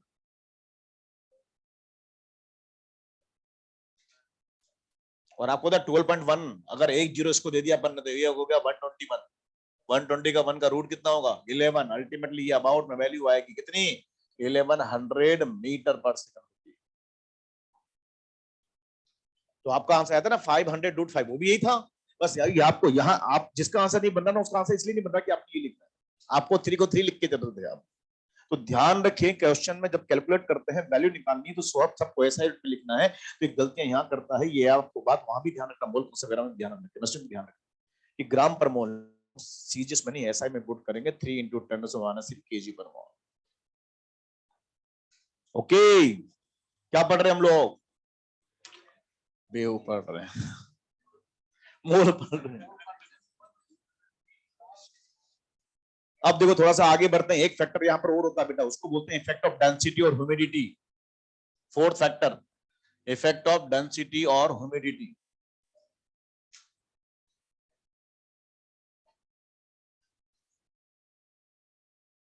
इफेक्ट ऑफ डेंसिटी और ह्यूमिडिटी। और इसका भी बड़ा अच्छा क्वेश्चन बनता है, पूछा भी गया क्वेश्चन है, पूछते हैं आपसे कि बारिश के दिनों में साउंड का स्पीड हमें ज्यादा ऑब्जर्व होता है, ऐसा क्यों? बारिश के दिनों में हमें साउंड ज्यादा क्लियर सुनने को मिलता है, ज्यादा साउंड की स्पीड ऑब्जर्व होती है, ऐसा क्यों? बोले यार इसलिए ऐसा इसलिए होता है कि बारिश के दिनों में मीडियम में क्या होती है, ह्यूमिडिटी होती है, और ह्यूमिडिटी होने की वजह से एयर मीडियम की डेंसिटी कम हो जाती है। क्या हो जाती है? एयर मीडियम की डेंसिटी कम हो जाती है, और डेंसिटी कम होने से साउंड का स्पीड बढ़ जाता है। इसलिए इसको बोलते हैं इफेक्ट ऑफ डेंसिटी और ह्यूमिडिटी। मीडियम में ह्यूमिडिटी होने की वजह से एयर मीडियम की डेंसिटी कम हो जाती है, डेंसिटी कम होने से साउंड का स्पीड क्या होता है, बढ़ जाता है। कैसे कम होता है, कैसे बढ़ता है, बात करते हैं भैया। तो फैक्टर कौन सा है? इफेक्ट ऑफ डेंसिटी और ह्यूमिडिटी की बात कर रहे हैं। तो देखो इसको स्टडी करने के लिए फॉर्मूला भी कौन सा लगाएंगे, डेंसिटी वाला, गामा पी अपॉन, बोलो। तो फॉर्मूला क्या लगाया, अंडर गामा पी अपॉन। अब आपको पता है गामा पी अगर मैं डिस्कस करूं तो गामा पी बेसिकली कौन है? गामा पी जो होता है ये मीडियम का इलास्टिक मॉडुलस होता है, और लाप्लास ने बताया था, ये कल ही बताया था शायद, है ना। लाप्लास ने करेक्शन करके बताया था कि अगर साउंड जब मीडियम में चलता है तो मीडियम में कंप्रेशन डायफ्रेक्शन बनते हैं, और उनके बनने का प्रोसेस फास्ट होता है। मतलब मीडियम कौन सी कंडीशन में होता है? और एडियाबैटिक कंडीशन में मीडियम का इलास्टिक मॉडुलस क्या होता है, गामा इनटू प्रेशर होता है। तो मेरा ये कहना है कि साउंड का स्पीड का formula under gamma P upon rho होता है, पर इसको हम देखें तो गामा पी हमारे लिए इलास्टिक मॉडुलस होता है, और इसका वैल्यू जो होता है वो मीडियम पर डिपेंड करता है। अगर मीडियम मेरा जो भी है अगर वो वही है, मीडियम कांस्टेंट है, मीडियम को नहीं बदल रहे हैं, तो उसका इलास्टिक मॉडुलस भी नहीं बदलता है। तो मैं बोल रहा हूं मेरे पास मीडियम एयर है तो एयर ही है, मैं एयर को चेंज नहीं कर रहा हूँ, एयर ही है, बस मैं उसकी डेंसिटी को बदल रहा हूँ। तो बताओ अगर मीडियम एयर है, एयर ही है, तो उसका इलास्टिक मॉडुलस भी क्या होगा, सेम होगा, जो पहले था वही बाद में होगा। अल्टीमेटली ये तो मेरे लिए क्या हो गया, कांस्टेंट। ये किस पे डिपेंड करता है, इलास्टिक मॉडुलस किस पे डिपेंड करता है, मीडियम पर। और मीडियम क्या है, कांस्टेंट है, मीडियम जो है वही है, इसका मतलब गामा पी हमारे लिए क्या हो गया, कांस्टेंट। बस हम उसका क्या बदल रहे हैं, अरे कुछ तो बोलो भाई, क्या बदल रहे हैं उसकी? तो अगर ये कांस्टेंट है तो हम बोल सकते हैं velocity is directly proportional to root density होता है। बोलो, velocity is directly proportional to क्या बनेगा, 1/रूट डेंसिटी कहते हैं। इसका मतलब ये होगा कि किसी भी गैस मीडियम का डेंसिटी बढ़ेगा तो वेलोसिटी घट जाएगा, और डेंसिटी घटेगा तो वेलोसिटी बढ़ जाएगा। अब हम लोग बोलते हैं कि हमारे पास दो मीडियम होते हैं, एक तो होता है ड्राई एयर, और एक होता है बेटा ह्यूमिड एयर। आपको कहा जाता है कि ड्राई एयर की डेंसिटी ह्यूमिड एयर से ज्यादा होती है। बारिश के दिनों में मीडियम में ह्यूमिडिटी होने की वजह से उस एयर मीडियम की डेंसिटी कम हो जाती है। तो बारिश के दिनों में मीडियम में ह्यूमिडिटी होने से उस एयर मीडियम की डेंसिटी कम हो जाती है, और जब डेंसिटी यहाँ कम हो जाती है तो स्पीड क्या होती है, बढ़ जाती है। रिजल्ट क्या बना कि speed of sound in humid air greater than velocity of sound in dry air. Result केवल ये है कि डेंसिटी ड्राई एयर की ज्यादा होती है ह्यूमिड एयर से। क्यों होती है बताऊंगा अभी आपको, घबराओ ना मत।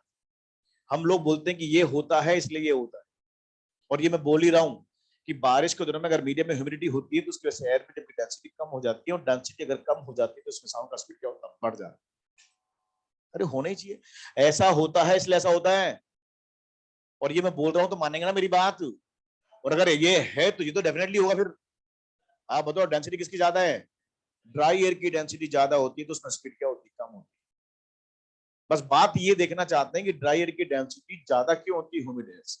बारिश के दिनों में मीडियम में ह्यूमिडिटी आती है तो उसके एयर मीडियम की डेंसिटी कम क्यों हो जाती है, बोलो। तो देखो उसको समझते हैं हम लोग, डेंसिटी कम कैसे हो जाती है। तो हम लोग इसके लिए भी हमें केमिस्ट्री में चलना पड़ेगा। आप सब लोग पढ़ते हैं कि नॉर्मल टेम्परेचर प्रेशर पर 8 एनटीपी की अगर मैं बात करूं तो नॉर्मल टेम्परेचर प्रेशर पर हम लोग स्टडी करते हैं कि किसी भी गैस का जो डेंसिटी होता है वो उसकी मॉलिक्यूलर वेट के डायरेक्टली प्रोपोर्शनल होता है। ऐसा पढ़ा क्या आपने कहीं? Density proportional to molecular weight होता है। किसी भी गैस मीडियम का जो डेंसिटी होता है उसके एमडब्ल्यू की डायरेक्टली प्रोपोर्शनल होता है। जिस मीडियम गैस मीडियम का एमडब्ल्यू ज्यादा होगा उसकी डेंसिटी ज्यादा होती है, जिसका एमडब्ल्यू कम होता है उसकी डेंसिटी कम होती है। डेंसिटी प्रोपोर्शनल टू एमडब्ल्यू, ये पता है आपको? किसको समझाऊं? बोलो। डेंसिटी का मतलब मास अपॉन वॉल्यूम, जानते हैं ना आप लोग? डेंसिटी का मतलब मास अपॉन, अगर नॉर्मल टेम्परेचर प्रेशर पर किसी भी गैस का मास उसके एमडब्ल्यू के बराबर ले लिया जाए तो उसका जो वॉल्यूम आता है वो कितना आता है? कांस्टेंट 22.4 लीटर आता है। नहीं जानते आप ऐसा कि डेंसिटी का मतलब अगर होता है मास अपॉन वॉल्यूम, अगर मास को एमडब्ल्यू के बराबर ले लिया जाए तो ये क्या आता है? 22.4 लीटर। और अगर ये कांस्टेंट आता है तो बताओ एमडब्ल्यू की डायरेक्टली प्रोपोर्शनल हुआ कि नहीं हुआ? तो हम ध्यान रखेंगे किसी भी गैस मीडियम की डेंसिटी हम उसके एमडब्ल्यू से पढ़ते हैं। जिसका एमडब्ल्यू ज्यादा उसकी डेंसिटी ज्यादा, जिसका एमडब्ल्यू कम उसकी डेंसिटी कम होती है। ओके। अब हमारे पास दो गैसेस मीडियम हो गए। एक तो हो गया ड्राई एयर। सब लोग बताइए ड्राई एयर का एमडब्ल्यू कितना होता है? अभी पढ़ा था ना 28.8। वो इसलिए पढ़ाया था कि आप हम बोल सके। प्लानिंग से काम किया सब। क्वेश्चन भी हो गया और ये बात भी बता दी मैंने, नहीं तो ये बताना पड़ता मेरे को पहले ये। प्लानिंग से काम होता है यार, तुम भी क्या। तो ड्राई एयर का एमडब्ल्यू तो ड्राई एयर का एमडब्ल्यू हम भी बताया था ना 28.8 होता है। बोलो भाइयों। तो ड्राई एयर का एमडब्ल्यू 28.8 होता है। लेकिन अब बात करते हैं ह्यूमिड एयर की। तो ह्यूमिड एयर का जो अगर देखें बच्चों, ह्यूमिड एयर की अगर मैं बात करूं तो ह्यूमिड एयर किसका मिक्सचर होता है? ह्यूमिड एयर किस किसका मिक्सचर होता है? एक तो ड्राई एयर प्लस यहां पर देखें तो H2O वेपर का मिक्सचर होता है। नहीं होता इसमें? ये तो होता है ड्राई एयर होती है और एक कौन होता है? H2O होता है। आप बताओ इस दोनों का मिक्सचर अगर है तो बताओ इसका एमडब्ल्यू कितना होता है और इसका एमडब्ल्यू कितना होता है? 18। और हमें पता है इन दोनों का मिक्सचर ये है, तो बताओ इस मिक्सचर का एमडब्ल्यू कितना होगा? बिटवीन 18 एंड 28.8 होता है। बताया था ये बात भी आपको कि जब भी हम किसी मिक्सचर के एमडब्ल्यू की बात करते हैं तो वो हमेशा एक ऐसा डेटा आता है जो उन दोनों की एवरेज की वैल्यू होती है। नहीं होता है? आप बताओ ये मिक्सचर किस किस का है? 18 का और 28.8 का। तो जो भी एमडब्ल्यू आएगा वो 18 से क्या होगा? बड़ा होगा, और 28.8 से क्या होगा? छोटा होगा। ये किसी भी रेशो में मिल जाए, ये किसी भी रेशो मिक्स हो जाए, इनका एमडब्ल्यू हमेशा जो मिक्सचर का आएगा वो 28 से कम ही आएगा। थोड़ा सा ध्यान रखेंगे। अब एक बात और सोचो, ये है वाटर का मॉलिक्यूल का वेट और ये एयर के मॉलिक्यूल का वेट। आपको पता है वाटर के कंपेयर में एयर का मॉलिक्यूल हैवी होता है। बोलो। ये हैवी होता है और इस हैवी मास में अगर लाइटर मास मिलाते हैं तो एवरेज वेट पे क्या इफेक्ट आता है? कम हो जाता है। तो अल्टीमेटली अगर हम देखें तो बारिश के दिनों में अगर ह्यूमिडिटी होती है तो ह्यूमिडिटी होने की वजह से उस एयर मीडियम की मॉलिक्यूलर वेट क्या होती है? कम हो जाती है। और मॉलिक्यूलर अगर कम होगा तो उसकी डेंसिटी भी क्या होती है? कम। और जब डेंसिटी कम तो स्पीड क्या होती है? ज्यादा होती है। तो हम ध्यान रखेंगे बारिश के दिनों में मीडियम में ह्यूमिडिटी होने की वजह से एयर मीडियम का मॉलिक्यूलर वेट कम हो जाता है और ये एमडब्ल्यू कम होने से उसकी डेंसिटी भी क्या होती है? कम हो जाती है। और डेंसिटी कम है तो स्पीड ज्यादा हो जाती है। लिखे आप लोग। पूछते हैं आपसे ये, यहां लिख भी देता हूं रिजल्ट में, देखो। Molecular weight dry air greater than molecular weight humid air. सो density dry air greater than density humid air.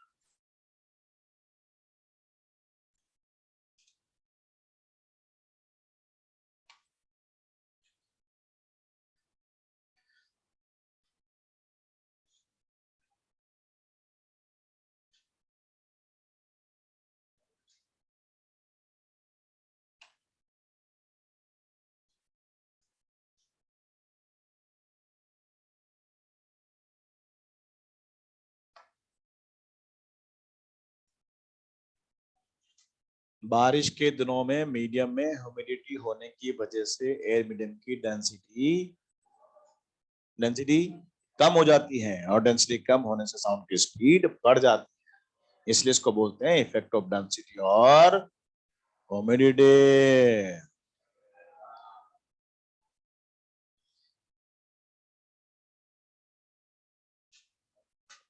क्या?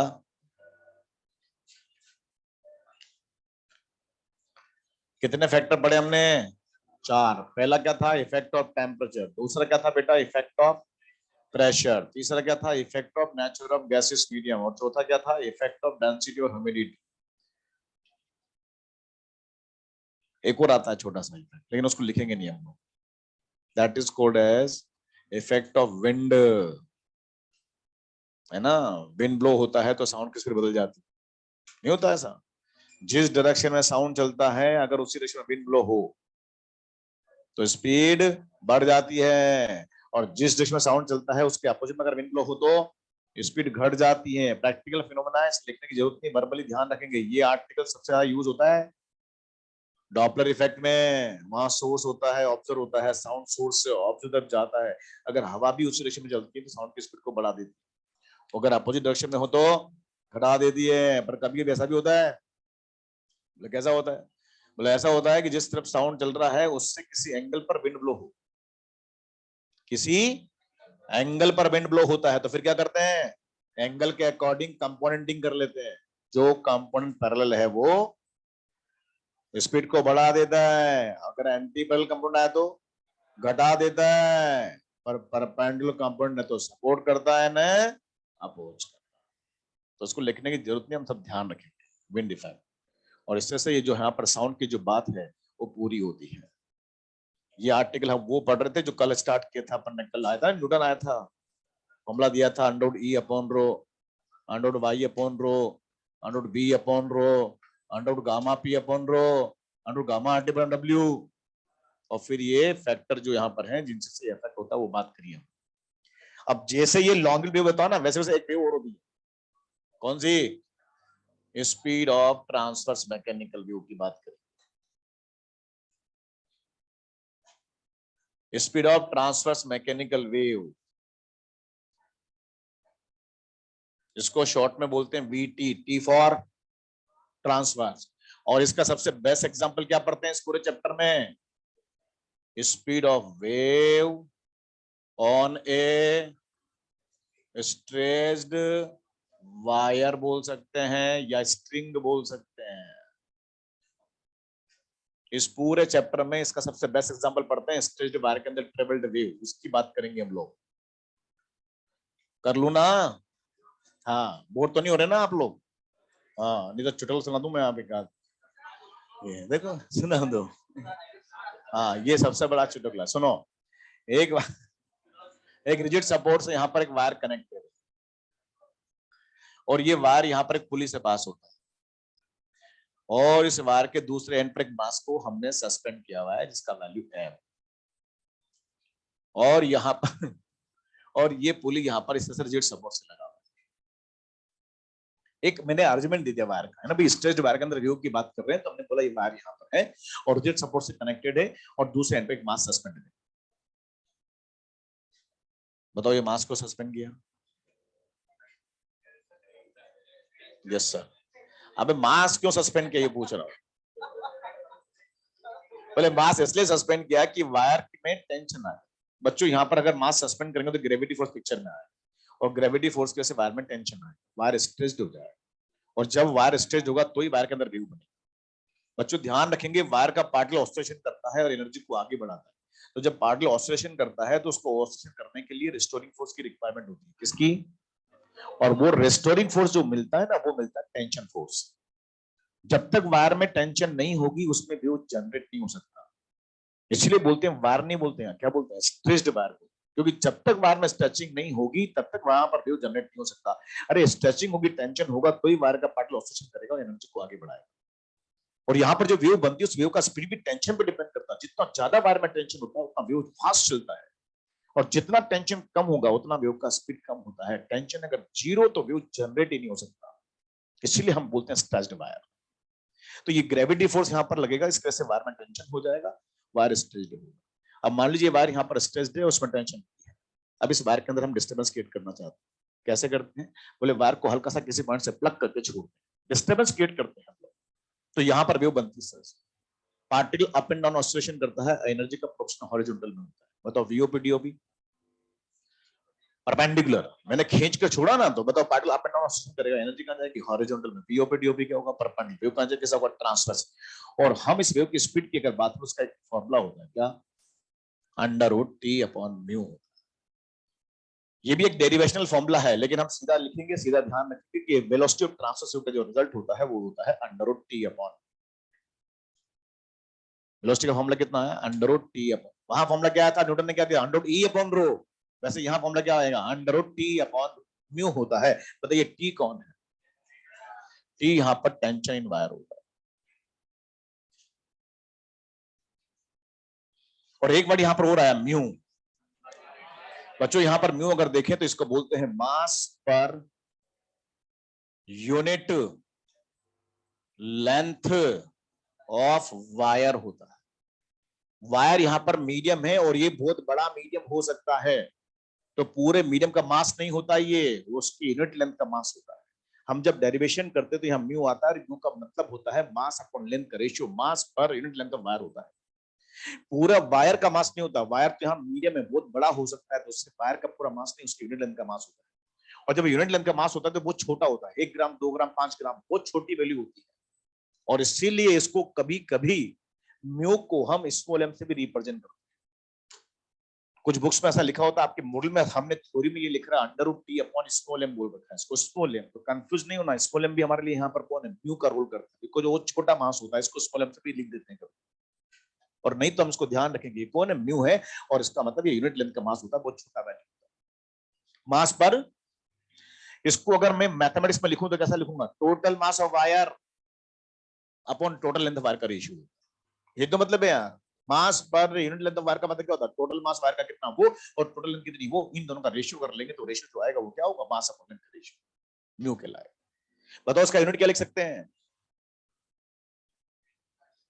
यूनिट पे क्या सोच रहे इतना, सोचोगे, सोच लो। अरे क्या यूनिट आएगी इसकी, बोले ऊपर मास है और नीचे लेंथ है तो क्या लिखेंगे, केजी पर मीटर बोलेंगे, ऐसा यूनिट, या फिर ग्राम पर सेंटीमीटर भी बोल सकता है ना भाई, तो ये केजी पर मीटर होता है या ग्राम पर सेंटीमीटर उसको बोलते हैं। बताओ इसका डायमेंशन फॉर्मूला क्या आएगा, m1 l -1 t0 होता है। बोलो, तो ये मास अपॉन लेंथ का रेशियो होता है, या इसको बोलते हैं m1 l -1 t0 होता है। हम इसको चाहे तो एक नेम और बोलते हैं, इसको बोलते हैं लीनियर मास डेंसिटी भी कहते हैं, लीनियर मास डेंसिटी इसको कहते हैं, या इसको कभी कभी जल्दबाजी में लीनियर डेंसिटी भी कहते हैं।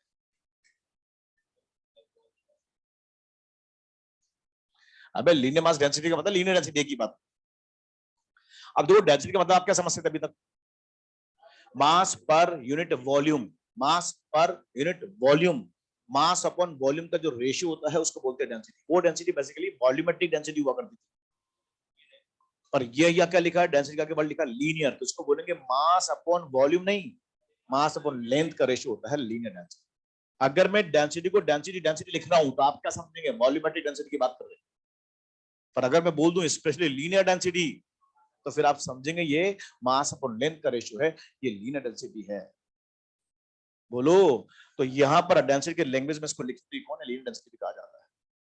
तो अंडर टी अपन म्यू, म्यू यहां पर ऐसा लिखते हैं। अब देखो थोड़ा सा और आगे बढ़े तो वायर को हम ऐसा भी कह सकते हैं, आपने देखा वायर कैसा होता है, वायर ऐसा होता है। सो वायर कितना ही पतला हो कितना ही मोटा हो, हमेशा उसका शेप कैसा होता है, सिलेंड्रिकल होता है, नहीं होता बेटा, ये वायर सिलेंड्रिकल शेप होता है। मान लेते हैं इस टोटल वायर की टोटल लेंथ यहाँ पर एल है, टोटल लेंथ कितनी है इसकी, एल। वो जबान इधर देख, ये वायर यहाँ पर कितना ही पतला हो कितना ही मोटा हो, इसकी टोटल लेंथ कितनी होती है, कैपिटल एल मान है ना। और ये इसका क्रॉस सेक्शन एरिया है ए, और इसको बोलते हैं पाई इंटू आर स्क्वायर। ए इसका कौन है, क्रॉस सेक्शन एरिया है, और ये कितना लिखते हैं, pi into are square. R कौन है इसकी, रेडियस है।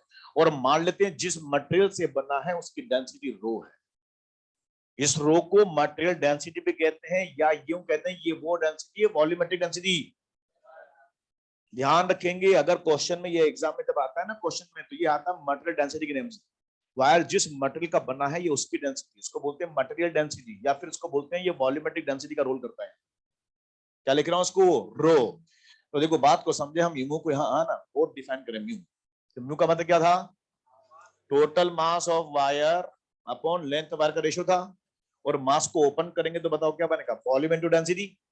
और ये वायर सिलेंड्रिकल शेप है तो बताओ उसका वॉल्यूम एरिया इनटू लेंथ होता है, और डेंसिटी कितनी हुई, रो। बताओ डेंसिटी कौन सी आएगी, वॉल्यूमेट्रिक डेंसिटी आएगी।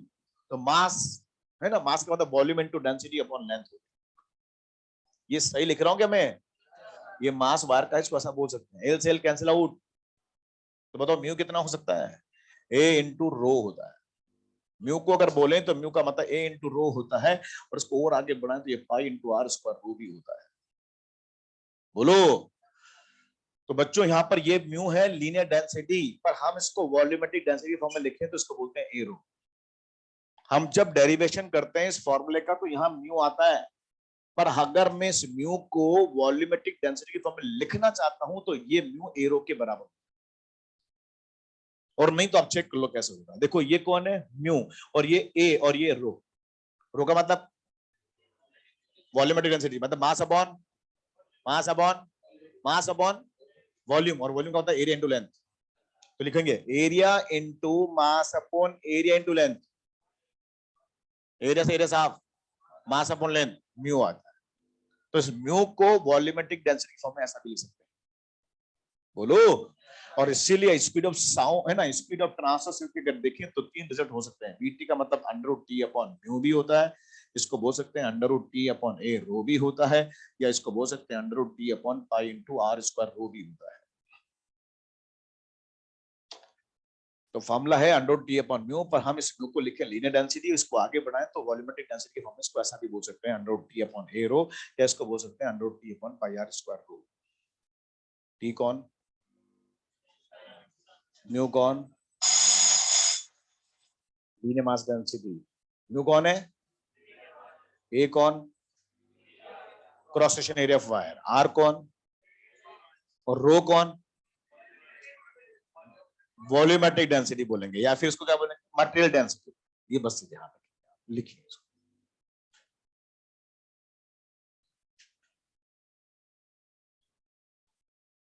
ये बेल अपने लिए लगी गया।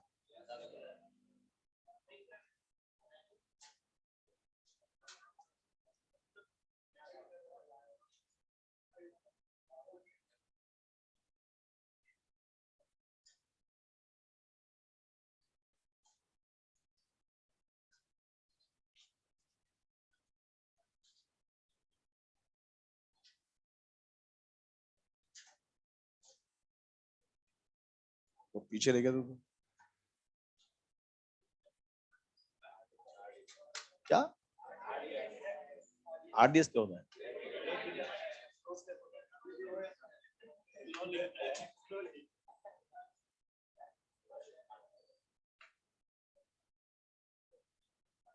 तो कैटरेक्ट ने दिया किसको रिएक्शन फास्ट करने के लिए क्या देते हैं आप लोग, कैसे, तो लगाओ इसको, रिएक्शन फास्ट हो जाएगी।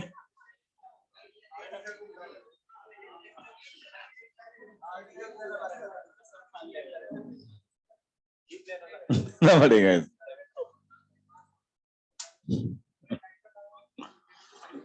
क्या करनी है उसका। अच्छा, इस फॉर्मूले को देख के बताओ, V is directly proportional to root T बोल सकता हूँ। इसका मतलब टेंशन बढ़ाएंगे तो वेव का स्पीड बढ़ेगा, टेंशन घटाएंगे तो वेव का स्पीड घटेगा। ये तो मतलब टेंशन जीरो, वेव का स्पीड भी जीरो हो जाएगा। यस और नो, टेंशन जीरो है तो वेव का स्पीड भी क्या होगा, जीरो। आपने देखा होगा, तभी तो गिटार बजाने वाला बजाने से पहले नखरे करता, वायर को टाइट करता। क्यों करता टाइट, टेंशन बढ़ जाएगी। बच्चों ध्यान से सुनना, वायर में टेंशन को बढ़ाना चाहता है, टाइट करके क्या करता है, टेंशन को बढ़ाता है। टेंशन बढ़ाने से क्या होगा, वेव का स्पीड बढ़ जाएगा। उसमें जो वेव चलेगी वायर में वो फास्ट चलेगी, और जब वेव फास्ट चलेगी तो पार्टिकल की एनर्जी फास्ट फास्ट ट्रांसफर करेंगे, मतलब पार्टिकल का ऑसिलेशन जो होगा ना फास्ट फास्ट होगा, उसकी फ्रीक्वेंसी बढ़ जाएगी। ध्यान रखेंगे, टेंशन बढ़ाएंगे तो वेव की वेलोसिटी बढ़ेगी, वेव की वेलोसिटी बढ़ने से वेव का फ्रीक्वेंसी बढ़ जाएगा, फ्रीक्वेंसी बढ़ने से साउंड की इंटेंसिटी बढ़ जाएगी, और इंटेंसिटी बढ़ जाएगी तो हमें सुनने को अच्छा लगेगा। चल हम यही तो चाहते हैं, गिटार बजे तो अच्छा बजे, नहीं तो आग लगे उसको। वर्ड्स पर ध्यान देना, पूछता मेडिकल में वो, टेंशन बढ़ाने से क्या होगा, वेव का स्पीड बढ़ेगा, वी बढ़ने से क्या बढ़ेगा, फ्रीक्वेंसी बढ़ जाएगी इसकी। 100 मीटर वायर पढ़ेंगे वहां की, उसकी फ्रीक्वेंसी बढ़ जाएगी, और फ्रीक्वेंसी बढ़ने से इंटेंसिटी बढ़ेगी, बढ़ेगा। Intensity proportional to N square, frequency से इंटेंसिटी बढ़ेगी और हमें सुनने को अच्छा लगेगा। 2 वायर आपके पास है, सुनना, 2 वायर हैं बिल्कुल एक जैसे हैं, पर एक पतला वायर एक मोटा वायर। बताओ किस वायर में वेव का स्पीड ज्यादा होगा? किस वायर में वेव का स्पीड ज्यादा होगा? पतले वायर में वेव का स्पीड ज्यादा होगा। जितना तार पतला होगा साला मास भी कम होगा, और जितना मास कम होगा उतना ज्यादा अच्छे से ऑसिलेशन करेगा, वेव की स्पीड क्या होगी? ज्यादा होगी। अरे यार, गिटार वायर शुड बी पतला। कैसा होना चाहिए? पतला वायर होना चाहिए।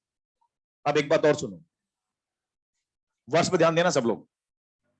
मेरे पास 2 वायर हैं बिल्कुल एक जैसे मटेरियल के, सेम मटेरियल, ये भी आयरन का वायर है, ये भी आयरन का वायर, दोनों आयरन के वायर हैं, दोनों का रेडियस सेम है, दोनों की लेंथ सेम है, बस दोनों में एक फर्क है। एक तो पूरा अंदर से खोखला है और एक पूरा अंदर से सॉलिड है। बताओ किसके अंदर वेव का स्पीड ज्यादा होगा? जो वायर खोखला होगा साला हल्का होगा, उसका म्यू कम होगा, और उसमें स्पीड क्या होगी? ज्यादा होगी। दोबारा सुन लो, 2 वायर बिल्कुल एक जैसे, length same, area same, material same, और एक अंदर से भरा हुआ है। तो जो भरा हुआ होगा साला उसका मास ज्यादा होगा, मास ज्यादा तो उसका म्यू ज्यादा तो स्पीड कम होगी। तो बताओ गिटार वायर शुड बी होलो होलो की होलो लेना चाहिए कि सॉलिड लेना चाहिए? होलो होना चाहिए। थिन होना चाहिए कि थिक होना चाहिए? लिख ले, नोट डाल के ध्यान रखें, guitar wire should be hollow and thin. Hollow भी होना चाहिए साला और थिन भी होना चाहिए, तो वेव का स्पीड क्या होगा? ज्यादा। पूछते हैं ऑब्जेक्टिव में, guitar wire should be hollow and thin. Hollow भी होना चाहिए और थिन भी होना चाहिए, तो वेव का स्पीड ज्यादा होगा। टेंशन तो हम टाइट कर ही देंगे, तो वेव का स्पीड ज्यादा हो जाएगा। बाकी की बात नेक्स्ट वन पे करेंगे। ओके, राधे राधे।